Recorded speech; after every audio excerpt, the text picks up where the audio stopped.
शौचालयाच्या खिडकीतून घेतले महिलांचे अश्लील व्हिडिओ. मोबाईलमध्ये व्हिडिओ काढणारा आरोपी पोलिसांच्या ताब्यात. जवळपास 20 अश्लील व्हिडिओ आरोपीच्या मोबाईलमध्ये. नमस्कार प्रेक्षको, मी अनिता काळे आपले मंडल न्यूजमध्ये स्वागत करते. प्रेक्षको, आज 30 जानेवारीला मिळालेल्या माहितीनुसार नागपूर विद्यापीठात औद्योगिक महोत्सवाचे आयोजन करण्यात आले होते. मात्र या महोत्सवाला काळिंबा फासणारी घटना इथे घडली. महिला शौचालयाच्या खिडकीतून महिलांचे अश्लील व्हिडिओ बनवित असल्याचे समजताच व्हिडिओ रेकॉर्ड करणाऱ्या आरोपीचा शोध घेऊन अंबाझरी पोलिसांनी त्याला अटक केली आहे. 27 ते 29 जानेवारी दरम्यान राष्ट्रसंत तुकडोजी महाराज विद्यापीठ नागपूर येथे 3 दिवसीय खासदार औद्योगिक मेळावा घेण्यात आला होता. या मेळाव्यात महाराष्ट्रातील 40 ते 50 हजार उद्योजक सहभागी झाले होते आणि दररोज 15 ते 20 हजार लोक आपली हजेरी लावत होते. या मेळाव्याच्या इमारतीच्या मागच्या बाजूला महिला शौचालय होते. 29 जानेवारी रोजी 2 महिलांनी तिथे उपस्थित पोलीस निरीक्षकांजवळ शौचालयाच्या खिडकीत कुणीतरी असल्याचा संशय व्यक्त केला. तिथे जाऊन बघितल्यास कुणीही दिसले नसल्याने आम्ही शोध घेतो असे ते म्हणाले. त्यानंतर पुन्हा सायंकाळच्या सुमारास एका महिलेने तीच तक्रार केल्याने वरिष्ठ पोलीस निरीक्षक आणि आयोजक यांनी सीसीटीव्ही कॅमेऱ्याचे फुटेज तपासले असता एक संशयास्पद व्यक्ती शौचालयाच्या आसपास आढळून आला. त्याची माहिती काढल्यास तो एका खासगी शाळेत कला शिक्षक असल्याची माहिती मिळाली असून त्याचे नाव मंगेश खापरे आहे. त्याचा मोबाईल तपासला असता त्यात वेगवेगळे जवळपास 20 अश्लील व्हिडिओ सापडले. अंबाझरी पोलिसांनी या आरोपीला अटक केली असून पुढील तपास करीत असल्याची माहिती अंबाझरी पोलीस स्टेशनचे वरिष्ठ पोलीस निरीक्षक विनायक गोल्हे यांनी दिली.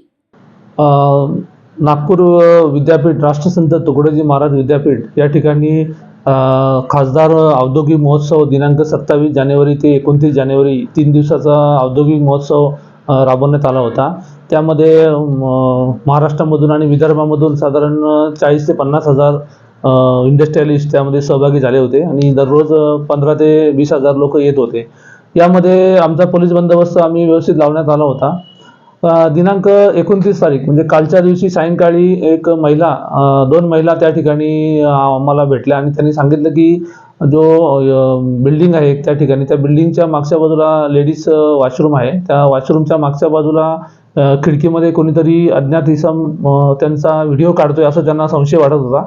त्या आधारे आम्ही थोडी माहिती घेतली परंतु कोणी संशयास्पद दिसून आला नाही. नंतर सायंकाळी 7:30 ते 8च्या सुमारास सुद्धा परत दुसऱ्या एका महिलेला अशाच प्रकार आढळून आला. त्यावरून तेथील आयोजक जे होते डोबळे आणि इतर लोक त्यांना आम्ही माहिती दिली आणि त्यांनी सुद्धा आम्हाला सहकार्य केलं. तिथले सीसीटीव्ही कॅमेरे चेक केले. त्यामध्ये एक विषम संशयास्पदरित्या त्या ठिकाणी जात असल्याचा दिसून येत होता. त्याला तो VIP गेटच्या आजूबाजूला वावरताना दिसून आल्यामुळे त्याला तिथे आम्ही बघितलं असं तो मिळून आला. त्याचा मोबाईल चेक केला. त्याच्या मोबाईलमध्ये वेगवेगळ्या प्रकारचे असे अश्लील व्हिडिओ जे लेडीज वॉशरूममध्ये महिला जात असताना आणि त्याच्या एकांतवासात असताना त्यांनी व्हिडिओ रेकॉर्ड केल्याचे दिसून आले. त्यावरून त्याला आम्ही ताब्यात घेतलं आणि खासदार औद्योगिक महोत्सवाचे जे आयोजक होते ते सुद्धा त्या ठिकाणी हजर असताना त्यांना सर्वांना आम्ही घेऊन पोलीस स्टेशनला आलो आणि तेथील जी महिला होती त्या महिलेच्या दिलेल्या तक्रारीवरून आम्ही अंबाझरी पोलीस स्टेशनमध्ये अपराध नंबर 77/24 कलम 354 क त्याचबरोबर IT ॲक्ट कलम 66E अंतर्गत आम्ही गुन्हा दाखल केलेला आहे. आरोपीबद्दल माहिती घेतली असता आरोपीचे नाव आहे मंगेश खापरे, वय 37 वर्ष, राहणार सागर शेल्स दुकानाच्या बाजूला, 3 नल चौक, पोलीस ठाणे तहसील. आणि त्याची माहिती घेतली असता तो एका खाजगी शाळेमध्ये आर्ट टीचर असल्याची माहिती सध्या उपलब्ध होत आहे. त्यांनी हे जे व्हिडिओ काढले त्याच्या मोबाईलचं आम्ही जेव्हा परीक्षण करणं सुरू केलं आहे त्यामध्ये 2022 पासून असे वेगवेगळे 18 ते 20 व्हिडिओ त्याच्या मोबाईलमध्ये आम्हाला दिसून आलेले आहेत. त्यामध्ये काही डिलीटेड केलेले सुद्धा दिसून येत आहे. तर सदरचे व्हिडिओ तो कुठल्या प्रवृत्तीनुसार त्याला कुठली मानसिक विकृती आहे किंवा काय असे या सुकृतदर्शनी दिसून येत आहे.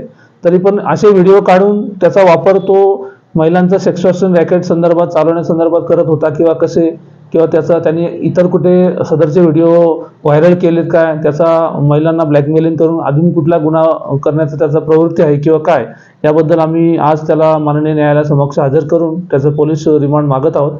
पोलीस रिमांडमध्ये या सर्व गोष्टींचा आम्ही तपास करून त्यामध्ये नेमका त्याचा उद्देश काय होता आणि यामध्ये आणखी कोणी सहभागी आहेत किंवा कसे याबद्दल आम्ही तपास करून पुढील माहिती आपणास देत आहोत. विशेष रिपोर्ट मंडल न्यूज. व्हिडिओला लाईक करा, शेअर करा आणि चॅनलला सबस्क्राईब करा.